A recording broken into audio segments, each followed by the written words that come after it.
We will get going. All right, Andrew Tyler Brooks, good morning, sir. All right, let me go over a tiny bit of housekeeping, and then we will jump right into the main part of today's meeting, which will probably be Hi uh, guys. what? All right. So yesterday, Which will probably. Sorry, Duantis, I didn't mean to mute you. It sounded like you were talking to somebody else. Were you trying to say something to us? Are you there? All right. First things first.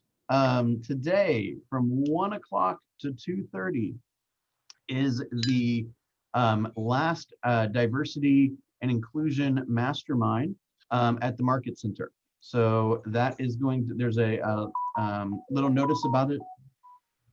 There's a little notice about it in the newsletter. And I believe the link is the normal KW, kwroswelltraining.com. So that's from 1 o'clock to 2:30 today. Many of you guys know that for the first time in Keller Williams history, at Mega Camp, we voted on two topics related to International ALC, voted on two topics that were relevant to this to this mission and this idea, which were number one, to change our belief system to include equity opportunities for all in the Y4C2Ts, as well as make certain that there would be a diversity and inclusion representative on the Agent Leadership Council at every office throughout the world. So both of those, for the first time ever, were voted on unanimously. So in 38 years of Keller Williams history, there's never been a unanimous vote, and both of these were unanimous. Okay, so we have started many months ago, started a Georgia Legacy diversity and inclusion mastermind, as well as one in Roswell, and that group is going to be meeting today from 1 to 2:30. So if you'd like to kind of hear what we're up to and what we have in mind for this upcoming year, or certainly make any recommendations, as you know, we're an agent-led company. So if you got an idea, just find a leader and share it with them. And this is a format for you to express those ideas today. Okay. Hey, Bill. Yes, ma'am. Good morning. This is Ty. Did you say this is the last one at the Market Center? The last one of this year. Oh, okay. Yeah. So I think I'm not leading the meeting today. I don't know exactly what the agenda is, but my suspicion is there'll probably be a bit of a recap on what we've done thus far this year, as well as kind of lay out some goals for this upcoming year. Okay. Okay, sounds good. Thanks. But everyone is welcome, regardless of your experience or production levels. Got nothing to do with it. If you want to hear what's up, or you want to make some recommendations, just come on in. Okay. So that's from 1 to 2:30 today. Okay, perfect. One more topic. I want to thank everyone that has been reporting our numbers. Our numbers are looking really strong, but I do see one thing that's concerning me a little bit that I just want to just throw out there, which is so far this month, we have gone on 14 listing appointments, which is significantly higher than we're used to going on by this time of year. Okay, so I want to first off say, awesome. The second thing I want to say is we've only taken 3 listings. So what I would consider to be the kind of the standard or the average is that we should probably be taking somewhere between 2/3 and 3/4 of the listings we go on. And I understand that there's some people that are delaying around the holidays, and I do believe you should go into that appointment as fast as you can, rather than saying, okay, let's meet after the holidays. If they're willing to meet, let's go ahead and get the appointment. Okay. So I understand that the holidays have a bit of impact here, but are we noticing any unusual trends out there with people having a hard time creating urgency? Are we not getting the listings? Are we experiencing any type of hang up or objection that you're not able to handle? Talk to me about that. Who's been going on listing appointments but not securing the listing?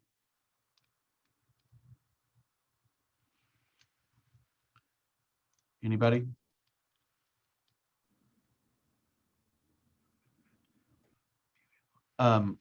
Anybody? Well, not me. Okay. Just be aware of that. Okay, let's summarize. The second you're able to meet with somebody, meet with them. Okay, this is a relationship business. Let's meet with them and present ourselves and ask them a bunch of questions about how they would like to be served. And let's make some promises about how we can deliver some value to them. And let's go do what we say we're going to do. Okay, once we meet with somebody, it changes the energy around that interaction. Okay, so I would hustle to meet with them as fast as I could. That's the first thing. The second thing is we gotta make sure that you're asking oftentimes more questions than you think you need to ask regarding their motivation and their sense of urgency. Okay, so I get it. Some people are going to wait until after the holidays and all that stuff, right? However, you know, there's some very serious buyers out there buying around the holidays. So there's no like magic thing that happens on January 1st that makes a home more appealing, right? So if they have a desire to sell and they say, should I market the home around the holidays? I say, yeah, we got a really tight market. Let's get it out there. The serious buyers are ready. They're taking action. In my career, I have written offers on New Year's Eve, New Year's Day, Christmas Eve, Christmas Day, Valentine's Day, July 4th. I've done it all. People are out there buying, okay? Next, let's talk a little bit about I have a listing, what to do now. Anyone want to give any other thoughts or comments on what I've been going over so far today? Okay, very cool. Does anyone, we have 21 people on the call and 2 people showing their face today. Is there anybody else that would like to show me what they look like right now? Thank you, thank you, thank you. This is a, never mind. Okay, let's talk a little bit about the, I've got a little bit of edit to me, not much, but like a little bit. Okay, let's talk a little bit about the seller process. Okay, what do we do when we get a seller? Now there's a checklist file in the Google Drive. However, the checklist file, it kind of glazes over, it doesn't glaze over a lot of this stuff that I'm going to go over today, but the majority of the checklist is what happens after you get the listing. So today I want to talk to you a little bit about what happens prior to getting the listing or prior to putting the home officially on the market, okay? I will put together a kind of a, what do you call it, like a an outline of what I'm going over today. And there's some people on the call, Pam probably in particular, that if I'm missing something, shout it out, okay? So here is the let's walk through some of the initial steps, okay? One thing is you should have a few things in front of you when you are doing your calls, right? When you're at work. So we have our 411 in front of us. Remember, that's telling us what our goals are. We also want to have our daily success tracker in front of us so that we're, you know, writing down the people that we've made contact with, writing down all the promises we've made. We're tracking our calls, we're tracking our appointments, etc. Okay. And I also want you to have what I would call intake sheets in front of you.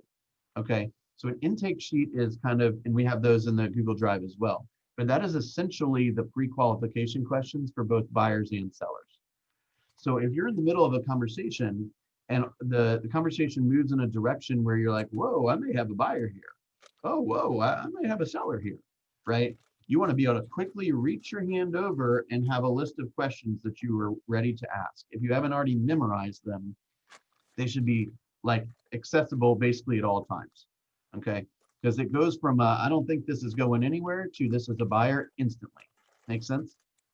So the second you discover you've got, let's talk about sellers first, that you have somebody that's inquiring about either the process or pricing and these kind of things, you want to have your pre-approval or pre-qualification questions for sellers internalized. Okay, those have been included. They're in the Google Drive and they've been included in, I want to say you have to go back 2 weeks when the last time I emailed them out in the weekly PC email, but they're definitely in the Google Drive. Okay, so we want to go through those questions. Okay, go through those questions. The next thing we want to do is in those questions, there's a comment that says, I'm going to send you a packet of information. Would you review it? Now, this is when you are booking the appointment. So if somebody says, yeah, I'm going to sell in, July, you can just ask them additional questions that are on the list, and you don't have to say, well, let's schedule a listing appointment right this second, and I'll send you a pre-list package. So you use common sense on when you ask 100% of the questions. They're just there for you. But if it's time to book an appointment, if there's some sense of urgency there, then you want to ask make a comment about the pre-listing package. So we have to have and many of the things I talk about today are going to be indicators that, oh my gosh, I need a system for that. Oh my gosh, I need a checklist for that. So we're just going over the bullet points today. So you made a promise that you're going to send them a pre-listing package.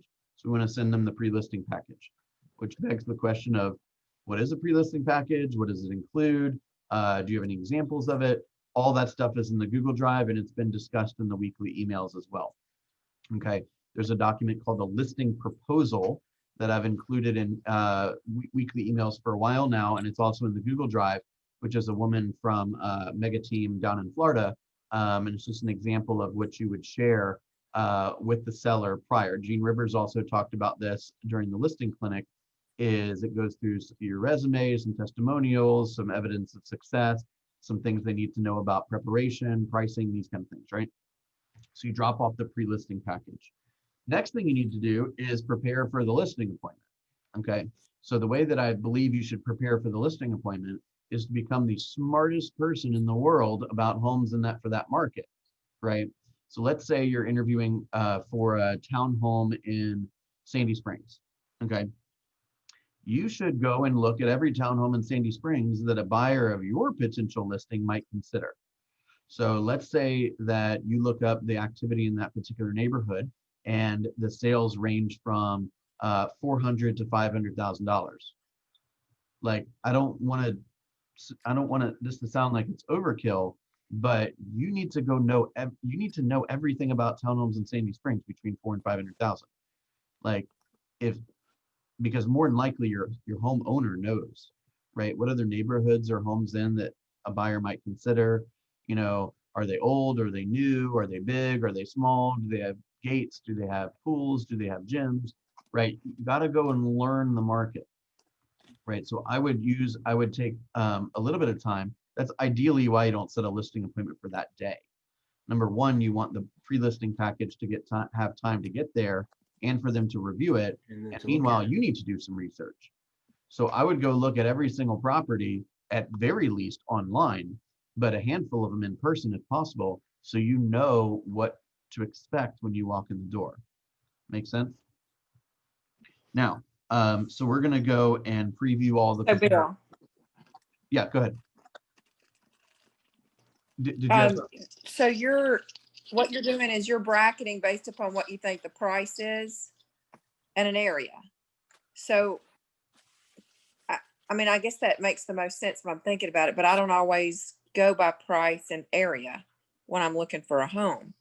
So, well, how do I want to respond to that? I would be willing, the vast majority of the public does. Okay. So what I would do is put yourself in the buyer's shoes and say, if my buyer is going to consider buying a home like this, what other homes might they consider? So those are generally the biggest two criteria that a buyer is oftentimes looking at is price and area. Now, when you start getting into the luxury market, it can change a bit, or when you get into acreage, it can change a bit. Okay, but the lion's share of your customers are going to be in, let's say, 700,000 and less, right? Which means that when they go into a neighborhood, the homes are relatively similar, right? They're in the same school district, they are in the same county, they're the same age generally, they're about the same size, right? Those are the homes that's the competition, right? So if my seller is trying to sell a home in Sandy Springs, it's a 3.5 townhome, it makes no difference what homes are selling for in Johns Creek or Tucker or Smyrna or Dunwoody. Well, Dunwoody maybe a tiny bit, but not the other periphery cities. Okay, so generally speaking, they're looking at area and price. Okay, and even for example, let's say you go into a 3-bedroom. You're evaluating a 3-bedroom. I believe it's important to understand what 2 bedrooms are selling for. It's just part of the research, right? 2 beds are 375 to 425. Once you have a 3-bed, you start getting up in that mid to high fours. If it has a basement, that's when you go up a little higher. You're really understanding what's going on in the market below, what's going on in the market, and what you truly believe is a competition, and what you believe is going on, or what is happening in the market, for what most people would say is a more appealing or more valuable property, right? So if you have a 2-bedroom community that was built 35 years ago versus a 3-bedroom community that has a gate and a swim and tennis, and it's much more modern looking and much more updated, then that's not so much of a comp. Does that make sense? So it's not just the comps, but it's the market in general. So like if somebody wanted to list a home in Sandy Springs, I don't need to go and like do a thorough analysis of the marketplace because I know it really well. But if I don't know the marketplace in Sandy Springs right now, you got to hunt it down, right? You got to go experience it. You got to walk in and out of homes. That's why I'm saying in your schedule, you got to have time to go look at the inventory. So if you're new to the area or you intend to work areas outside of ones that you're familiar with right now, gosh, there's nothing more important than understand. Well, there's a lot. Let me rephrase that. Outside of finding clients, there's not a lot more important than understanding the inventory. Make sense? Now, what's easier? Going and learning the inventory when everything is under the gun, or going and learning the inventory when you are, when things are quiet around the holidays, right? Let's not just waste the next 2 weeks, right? Let's be strategic. Again, family first, but let's be strategic, okay? Next thing we're gonna do, we're gonna go on the listing appointment, okay? The listing appointment, there is no like, this listing presentation works and this one doesn't work, okay? The listing presentation can look a lot of different ways, okay? I have done probably 3 or 4 listing presentations for this group. And I don't have my calendar in front of me, but actually, does anyone have the listing presentation that's happening this week on the calendar? Hang on one second. I'm going to give you Is that the one with Joanne Curtin? yeah, what time is that? I have to look. I'm not sure. Here, I'm looking it up right now. Hang on. Okay.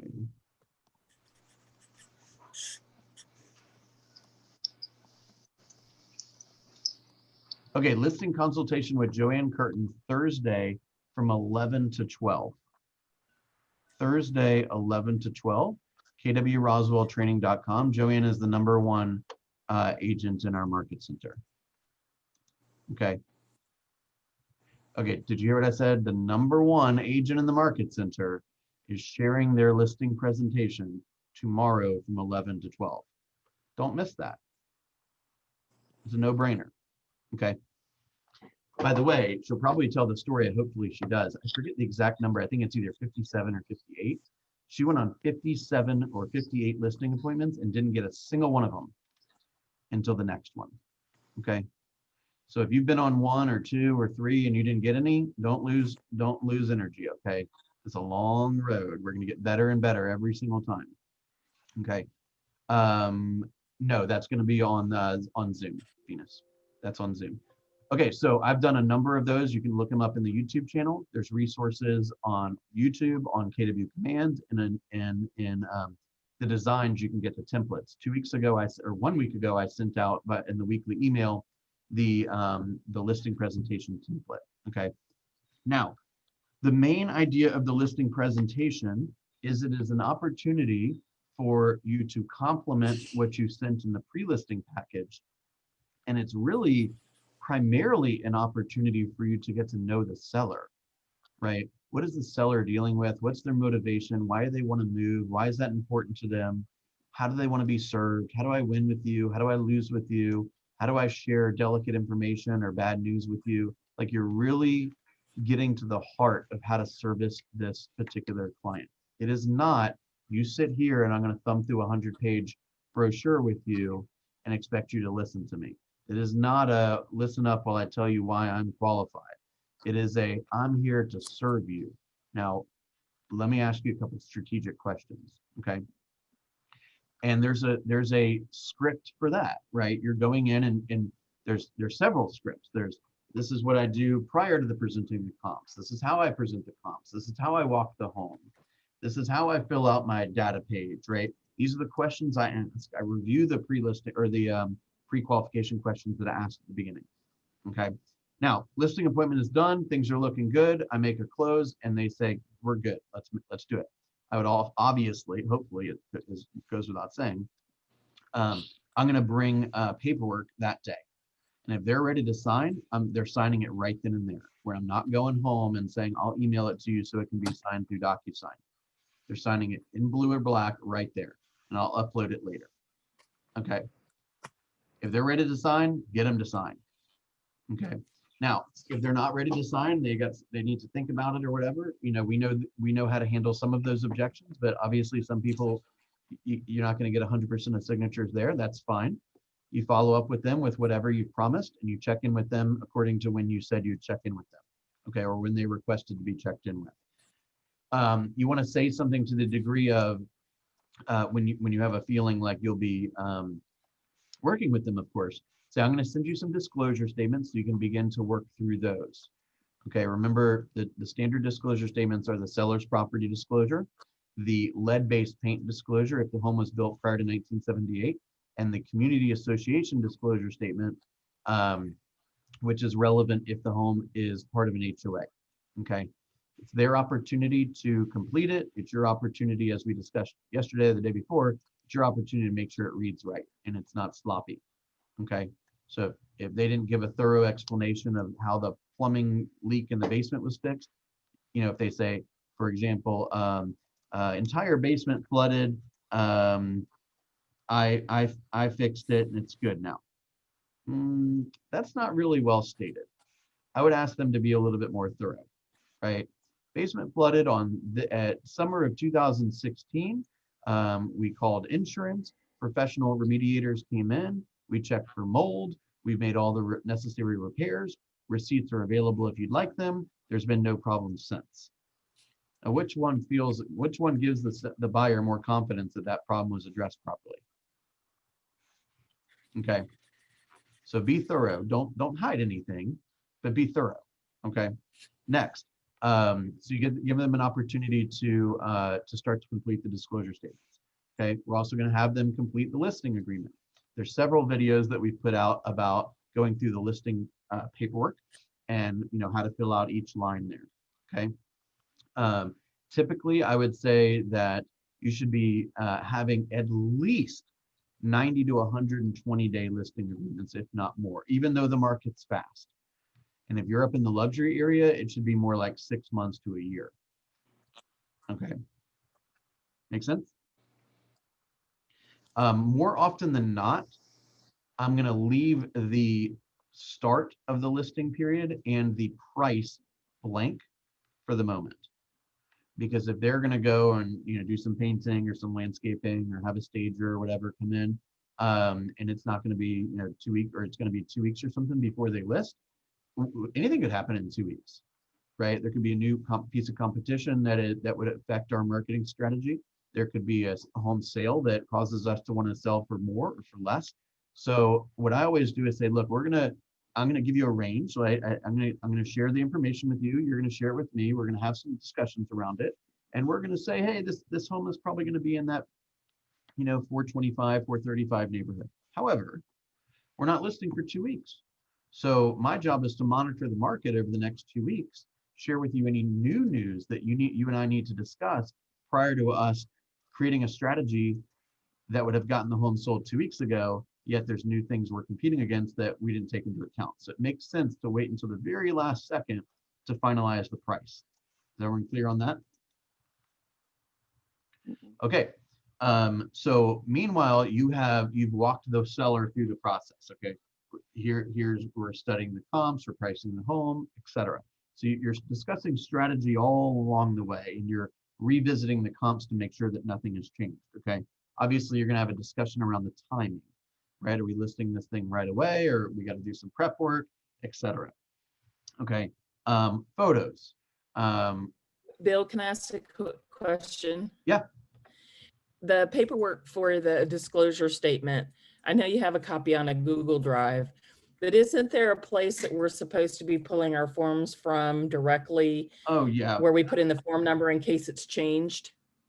Yeah, I should have actually started with that. So the first thing, if ever, I want everyone to ask themselves, are you prepared to find contracts within DocuSign within Command? So we need to make sure, especially if you're not, under the gun with putting paperwork together for a real live client, let's get you into Command and DocuSign all linked up with your codes and, your your realtor number and all that kind of stuff, license number and all that kind of stuff. So there is instructions. I believe that Lucy includes that in her onboarding work, but at the very least, you can go to In Command with Sam, and there's some videos on linking DocuSign with Command, and then you'll go into that service to pull out all the contracts, whether they be seller or buyer contracts, to get them prepared. You might want to, Diane, for example, you could say, hey, you send a contract to a friend and just say, hey, I want to just give an example of, or I'm testing out some new electronic signature software. Could I send you this contract and make sure that it came in correctly, right? So you can Just send it to around. yourself to another email address. Yeah, or if you have, Diane Birch at Yahoo, Diane Birch at Gmail, send it to the other one and kind of I see have how it plenty. right. Because we don't want to experiment with somebody that we've worked hard to earn their business and then them think that we're not competent, right? Okay, so we want to get linked, make sure you're linked up in DocuSign, okay? Photos. I believe that the first showing is online, okay? The very first thing that people look at is the photos. If the photos are not good, they look directly to the price. And if the price is not phenomenal, they're not going to see that home, okay? They will never see the cute knobs you put in the bathroom. They will never see the cute flower bed in the backyard, okay? If the price is wrong and the pictures are bad, they ain't coming. Simple as that. So please, you need to have a professional photographer, okay? You've got to have a professional photographer. Do not go in there and take cell phone pictures, okay? Now, if you have a special talent, fine, okay? But make sure that the pictures are of the highest quality possible, because that is the primary thing outside of price that's going to sell that home, okay? Make sense? I have seen some hideous pictures. I'm sure you guys have too. I have seen pictures of the front of the house where the rear view mirror is in the bottom right corner, basically showing that the listing agent didn't even bother to get out of the house, or I'm sorry, get out of the car to take the picture. Okay, you're a professional, you're presenting your work product, and this is somebody who owns a $300,000, $400,000, $500,000 house. They're going to be writing you a gigantic check. Take it seriously. Go get a professional photographer. Okay, Pam, what's the name of the company we just used? Emoto. I use Advantage Home Tours. Advantage Home Tours. That's right. So they're like what, $150, $175 a piece or something? Yes, their prices are on their website. I'm going to tell you something. My wife Advantage Home Tours? Yes, I'm pretty sure that's the name. Hang on a second. Let me look. My wife is a professional photographer that is grossly underpriced. Grossly. She retired from taking pictures of homes because she wasn't going to compete with those prices. I called her I talked to her the other day. I said, hey, we got a new listing. Can you take pictures? She's like, I don't do that. And I said, so I'm gonna have to spend $150 to get these pictures taken. She's like, somebody's gonna do that for $150. You should call them. Right, I'll do that. Right. Yeah, it is Advantage Home Tours, and they do they generally, with one exception, I have had them, they take them one day, I have them the next day. Yep. They have someone who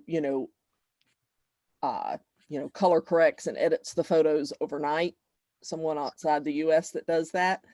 And I've been very happy with their photos. They don't you know, to me, they do them at the correct height. Some people take them too low, in my opinion, some photographers. Mhm. And the only time the only time they have done that is if it's a case where it's a bathroom and a low photo is the only way to get it without them being in the mirror type situation. Right. I mean, when you go and look at listings of other homes, you're going to start to gravitate towards some like kind of presentation. So for example, I tend to like pictures that are taken at an angle rather than like dead on.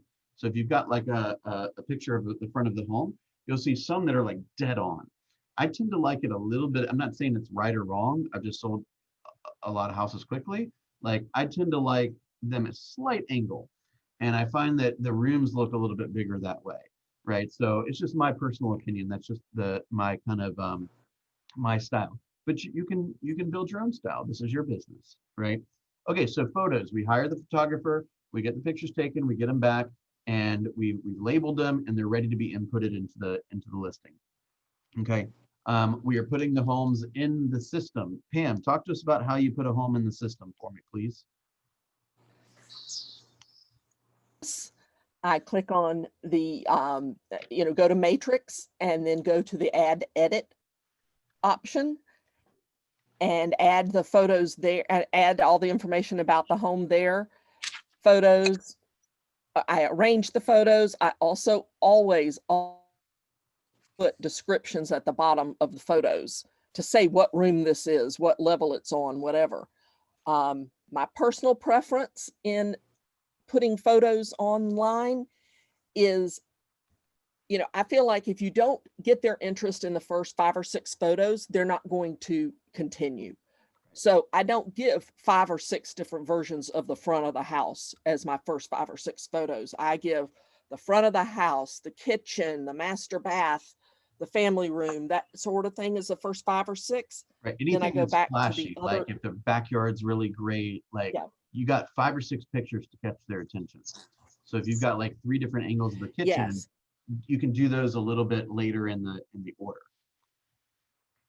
Yeah, then I tend to, after I've gotten the first 5, 5, 6, whatever is needed for that house, then I kind of go back and do another one of the other front photos and start kind of a walk through the house after that to show them more of, everything that's available. Then once it's loaded into FMLS, you can go to Georgia MLS, and there's an option in there called Ditto. There's a software in there called Ditto, and it basically brings everything from FMLS over into Georgia MLS. And then you have to do maybe a little bit of tweaking on it, but not a ton. Yeah, Georgia MLS will ask you a couple of questions that FMLS doesn't, or they'll have a few different like fields for a variety of interior, exterior things. You just got to go through and answer some follow-up questions to make sure that the home's characteristics are identified per Georgia MLS's standards, if you will. And Georgia MLS does require an exterior photo as the first primary photo on the listing. Right. I don't think FMLS has that requirement, but Georgia MLS does. I always do it anyway. I just feel like everybody wants to see the curb appeal first, Right. Just a quick note on pictures is it's got to be real, right? Like you see some that are like wide angle lenses and the room looks, oddly shaped, or, it looks significantly bigger than it is. You're just going to frustrate a lot of people when you do that kind of stuff. So just be real. The picture should be pretty, and I don't see any reason that you can't make the sky look pretty and stuff, but don't be messing with the houses. Make sense? Okay. Is there a limit to the number of pictures? They continue to increase the limit. It's like 75 now or something, isn't it? Okay. It's ridiculously high. Nobody wants to look through that many photos. They're either going to go see the house or they're not. Yeah, there used to be a limit I thought it was like 200 currently. Oh my gosh. Yeah. It's a crazy number. I think I was looking at one the other day that had 97. I was just like, Yeah, unless it's you're more a than you multi-million need, for dollar sure. home, Yeah, unless you're a multi-million-dollar home that's, you know, got 18 bedrooms, you don't need that many pictures. Right, you don't need like 6 different versions of the, you know, half bath on the main level, right?